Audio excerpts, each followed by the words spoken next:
เห็นน่ารักแบบนี้ไอ้ตัวนี้มันขี้ขโมยนะครับ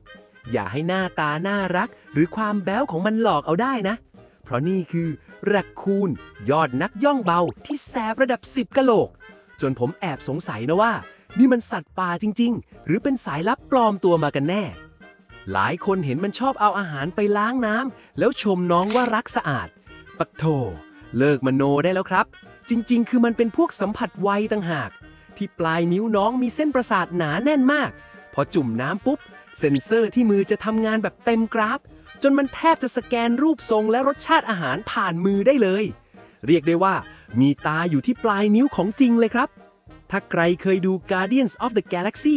จะรู้เลยว่า Rocket เนี่ยถอดแบบนิสัยแรคคูนมาเป๊ะๆทั้งฉลาดเป็นกรดมือไวระดับพระการแถมสะเดาะกลอนเก่งยิ่งกว่าโจรอาชีพซะอีกไม่ว่าจะเป็นฝาถังน้ำแข็งหรือลูกบิดประตูบ้านเจอไอ้ตัวตึงนี่เข้าไปหวานเจี๊ยบเปิดง่ายเหมือนปอกกล้วยเข้าปากเลยครับ